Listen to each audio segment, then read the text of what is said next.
Hello, my name is David Lance, and I'm the author of the book Think Like Jesus, Lead Like Moses, Leadership Lessons from the Wilderness Crucible.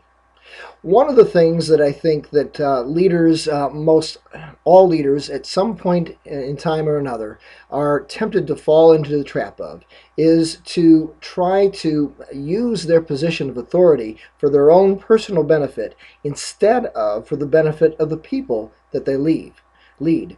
There comes a point in time in Numbers chapter 20 where about 40 years have gone by. They've been 40 years in the wilderness, and Moses is called upon by the children of Israel to call forth water from a rock so that the people may drink. Now, 40 years previously, Moses had the same thing happen, and at that time he had taken his rod and he had struck the rock, and water came gushing forth. But in this particular instance, in Numbers 20, verse 8, God says to Moses, merely speak to the rock, and then water will come forward. But instead, what does Moses do? Well, he gets mad at the people. He's been leading them for 40 years, and we're going through all of this grumbling again. Guys, can't you trust me? I'm going to get this done. And he says, because of the fact that you guys are of an obnoxious generation, I will call forth water from the rock. And so he takes his staff and strikes the rock not once, but twice.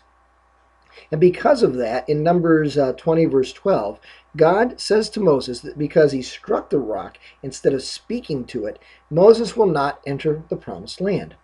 Well, for a long time, I used to think, well, what's the big deal? But then I realized, if you've got about 2 million people that are watching you, well, when you bend over and speak to the rock, the folks in the back, let alone those that are relatively close by, can't really see that you did anything. However, if you take your rod and you make a big flurry of motion with your arms, then people way back in the back can see that you did something, and the point is that you did something, not God, to cause water to come forward. And God did not want the focus to be taken off of himself and to put on Moses. What Moses wanted to do was he wanted to take the focus off of God and put it on himself, and that was Moses' sin. In James chapter 3, verse 1, it says, let not many of you become teachers because of this very thing, that it may go to our head. Well, there's a movie that I really like. It's called The Messenger. It's the story of the life of Joan of Arc. And there comes a scene late in the movie where Joan of Arc is in prison and she's in the Inquisition, and a man appears to have a conversation with her and basically challenge her. Was she really doing what God called her to do, or was she doing stuff that she herself wanted to do? And she keeps saying that I did all of this in God's name. We killed each other in God's name. Everything I did was in God's name. Well, the man causes Joan of Arc to recall a particular scene where she's waving her banner, she's waving her sword, and she says, let all those who love me follow me. And the man says, where does God get mentioned in this? Joan's calling them to love her and follow her as opposed to love God and follow God. And that's the trap that oftentimes leaders fall into.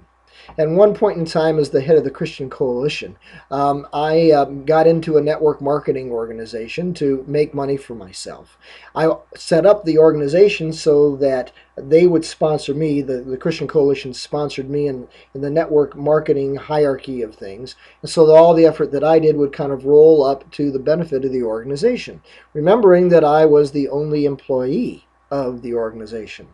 Well, I'm convinced in looking back at that I misused my position of authority, because when I would ask people to sign up for this network marketing opportunity regarding savings on long distance, they would do it not so much because they wanted to save money on long distance costs, but because I was the one who was asking them.